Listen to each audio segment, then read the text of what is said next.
Yeah, I absolutely think this makes us a better team. It's, our pieces, when we set out from this offseason, we wanted to get our pieces to be complementary pieces. Our three best players, our three designated players, have to be able to play together. They have to complement each other. They have to, I think, divide up the field in some form or fashion and be able to add some support to the other cast, in terms of helping everybody around them to be a little bit better. And so for us, again, as we said, we have Michael, who comes from a little bit deeper position, likes to face forward, Giovinco, who is the playmaker and can also create the attacking third, and we have the finisher. So for me, this is, in terms of our DPs, this is the completion of what we wanted to do this offseason. Now for us is to continue adding and developing the pieces we have in our team to make sure that the rest of the group is on par. Greg, you started that road trip, thus missing a key player in Sebastian. Sure.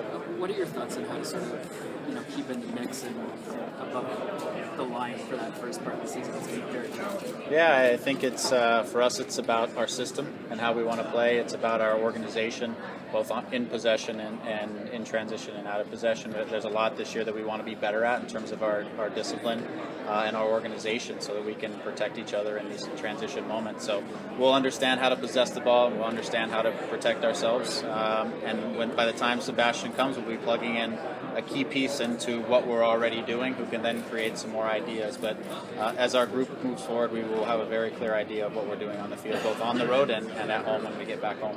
Greg, how important is it that management once again open their wallet and let you guys go out and decide which player you guys want to attack and get?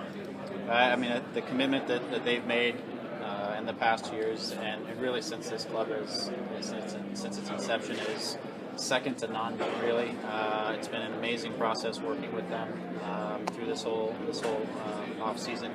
And for us, again, it's about a vision now. We set forth on a path last year. Some things didn't work out, but we've clarified our vision and what it's going to look like on the field and the types of people that we want off the field. And we've gone out and we've found those guys, and the ownership has been nothing but supportive in that process. And now it's for us to turn this into a product on the field that can be successful. And for me, it's not just about getting in the playoffs. It's about being a championship team. And for us, as we said, having three DPs that are in their prime, it's about for us setting a new level for this league that we believe there's more in the league than maybe that has been seen in the last 20 years. So we're going to try to push the level as high as we can. What makes him special? Is it his ability on the ball, his vision, his creativity?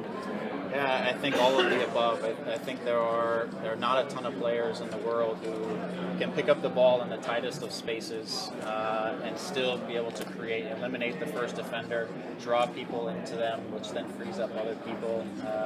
He has the ability to finish when given a window of space. He can finish, or he can slip a pass to somebody. So his creative ability, along with his finishing ability, is very unique, and for us, exactly what we were looking for. And it's actually more than what we were hoping for this year.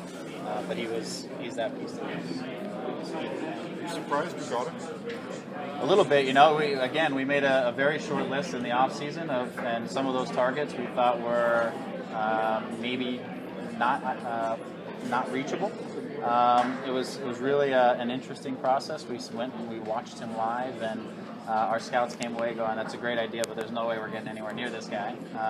And then they actually, we tried to reach out to him, and then come to find out 3 or 4 weeks later, they actually reached back out to us saying, "No, Sebastian would have interest in coming," and they started to drive the process a little bit. And as soon as we knew they were in, we were all in and trying to make it happen, and it came together very quickly. Sometimes these deals take a lot of time, but when both sides are looking for the same solution, then these things happen quickly. And we were all kind of pinching ourselves in the end to make sure that this was real, but for sure it came together.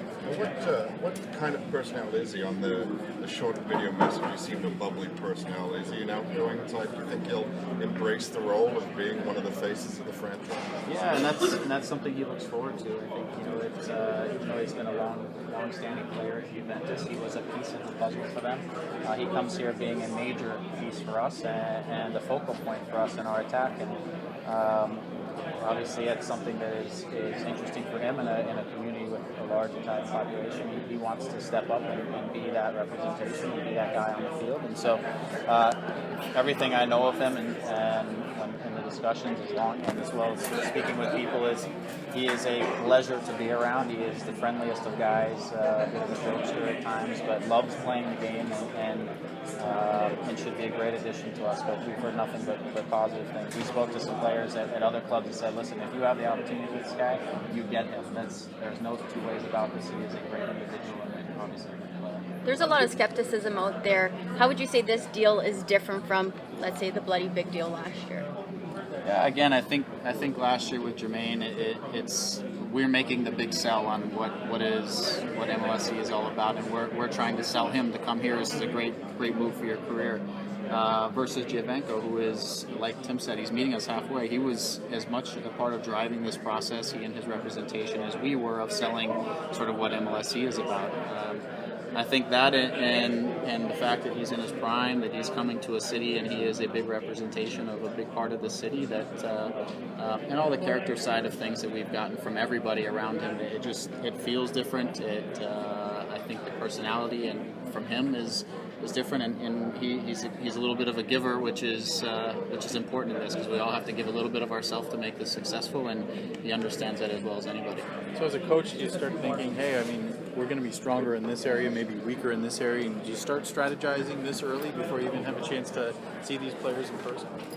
Well, I think we look at our team, and it's the complements of everybody. And so as we continue to add a couple more pieces, we have a couple more targets, but it's all with the vision of how we want to play. We've already set forth on that at the end of the season. Adding Giovinco is a big part of that. And now, again, we need to continue pressing forward for the guys that we're after and that we're hopefully quickly to close on. And then I think we become, as much as anything, a very well-balanced team who can attack and create issues for the opposition, but can also defend. We don't want to be a one-sided team that's getting into 8 to 7 games. We want to be a good, solid defending team, and we want to be in possession of the ball, and we want to score goals. But we also want to be stable, especially starting with 7 games on the road. We have to have a clear understanding of what that looks like. Did he know much about Toronto when you were sitting with him? Did you have to tell him a lot about the city, or was he aware of MLS and Toronto FC? No, he had a good feel for what Toronto was about. His agent had been out to Toronto previously, a couple of years back, with another player. I think just visiting maybe in the summer, or maybe it was a friendly match that they were playing against Toronto at the time, and his impression of the city was obviously amazing for himself and had a great experience, and it was really part of his vision that Sebastian would fit so well into this city and that he would love it. And his discussion with Sebastian, I think, is partly what led to us really meeting halfway. You know, Sebastian hasn't been out here yet, but I think all the people he trusts and everything he's seen from us is helped him to understand that this is a great opportunity for him as well. Why do you think it didn't work last year with Jermaine Defoe? I think it was it's difficult to say, but I think Jermaine came in and he was outstanding at the beginning of the year. Jermaine he's a finisher first and foremost, and he was finishing, I think, 1 goal for every 2 chances basically. But I think the team fell into a little bit of some hardship. He wasn't selected into the World Cup team. He then picked up an injury. I think a little frustration started to build up, and in the end, the player decides this isn't the right place for me at this given moment, and he had a lot of other things around him, other factors around him that I think led to him wanting to return, and it doesn't always work. Don't hold anything against him. That's part of the game. And if he wouldn't have figured that out or decided this wasn't the right thing, we wouldn't be standing here today talking about this player and Giovinco and Josie as well. So things happen. I think we're landing very much on our feet and looking forward to the upcoming season.